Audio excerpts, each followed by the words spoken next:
हमारे जितने भी प्रमुख जन गांव के साथ जुड़े हुए हैं, चाहे वो राजनीतिक तौर पर हैं, चुने हुए प्रतिनिधि हैं, पुराने पहले वाले प्रतिनिधि हैं, या जो हमारे अधिकारीगण में जो प्रमुख अधिकारी हैं, बहुत से लोगों की ग्राम गांव के साथ उनका संबंध है।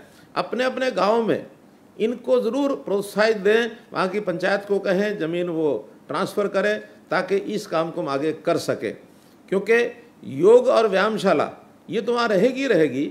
साथ में हमने ये भी जोड़ा है कि शरीर को स्वस्थ रखने की दृष्टि से हमको योग पद्धति के साथ साथ आयुर्वेद पद्धति और किस प्रकार के से शरीर को स्वस्थ रखा जाए, ऐसे सारी प्रचार का जो केंद्र है वो ये स्थान बने। और प्रधानमंत्री जी ने कहा है कि हमको वेलनेस सेंटर्स खोलने हैं।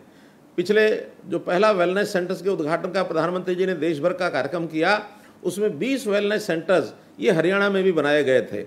हम चाहते हैं कि हर एक योग व्यायामशाला के साथ एक वेलनेस सेंटर्स भी बनना चाहिए, कम से कम 2 या 3 कमरे का एक स्थान बना करके, जहां पर अतिरिक्त और भी विषय जो योग के साथ जुड़े हैं उनका भी प्रचार किया जा सके। क्योंकि योग में केवल आसन का विषय नहीं है। योग में कहा जाता है कि 8 उसके अंग हैं। 8 अंग यानी यम नियम और साथ में आसन प्राणायाम प्रत्याहार धारणा ध्यान और समाधि। इनके विषय ऐसे हैं कि व्यक्ति के साथ यदि इनका एक प्रकार से प्रयोग किया जाए तो व्यक्ति का सर्वांगीण विकास होता है। यम नियम यानी हमारी आदतें ठीक हों, हम कुछ ना कुछ अपने जीवन में एक शुद्धता का व्यवहार करें, ये यम नियम के अंतर्गत आता है। इसके लिए शिक्षा भी बहुत ज़रूरी है व्यक्ति को। इसी प्रकार हमारे खाने पीने की आदतें हैं, हमारे काम करने का प्रकार है, हम दूसरों के साथ जो व्यवहार करें सदाचार का व्यवहार करें, सत्य बोलें, ईमानदार बने, इन सब बातों को लेकर के भी यम नियम के अंतर्गत ये बातें लोगों को सिखाई जाने वाली होती हैं।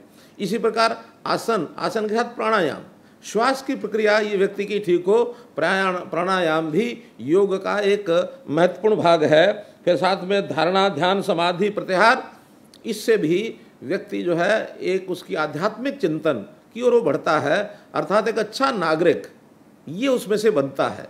तो इसके लिए हम इन व्यायामशालाओं के साथ जो वेलनेस सेंटर्स का खोलने की बात की है, इसके अंदर योग के जो सहायक हैं, योग शिक्षक जैसे हमने पहले रखे थे, इस बार आयुष सहायक उनका नाम दिया गया है। तो आयुष केंद्र, आयुष का जो डिपार्टमेंट है वो इन चीज़ों को संभालेगा। इसी प्रकार से आयुष के जिला स्तर के ऊपर एक जो उनके शिक्षक हैं वो उनको संभालेंगे, मैनेजरियल काम वो करेंगे। तो आगे आने वाले समय में 1000 जो हमारे आयुष सहायक हैं इनकी भर्ती भी बहुत जल्दी हम करने वाले हैं। और पूरा 8 घंटे वो वहाँ के लोगों को किस प्रकार से साथ जोड़ करके आगे चलें। निर्माण का कार्य ग्रामीण विकास का जो डिपार्टमेंट हमारा है, पंचायती राज है, ये बनाएंगे। लेकिन इसके योग केंद्र को निर्माण करने के बाद इसकी देखरेख करने का काम, जैसा डिप्टी सीएम साहब ने बताया कि इसको हम जिला परिषदों को हैंडओवर करेंगे ताकि लगातार स्थायी रूप से इसकी व्यवस्था भी की जा सके। बहुत बार देखा जाता है ग्रामीण क्षेत्र के अंदर व्यवस्थाएं हम खड़ी करते हैं, हमने स्टेडियम मिनी स्टेडियम आदि बहुत बनाए, लेकिन बाद में उसकी देखरेख के अभाव में वहाँ पर उसका एक प्रकार से उपयोग जनता कर नहीं पाती है। तो इसका उपयोग ठीक हो सके, जिला परिषद जो यहाँ हमारे जिला परिषद के चेयरमैन बैठे हैं, जो पार्षद बैठे हैं अथवा सीओज जो बैठे हैं यहाँ, वो सब ध्यान करें कि अपने अपने ज़िले की जितनी भी पार्क एवं व्यायामशालाएँ बनी हैं इसकी संभाल करने का काम, इसकी मेंटेनेंस करने का काम ये सब जिला परिषदों को करना है ताकि सुचारू ढंग से उसका उपयोग लगातार वर्ष भर ये बना रह सके। तो हम लोग एक अच्छे व्यवस्था को खड़ा कर रहे हैं।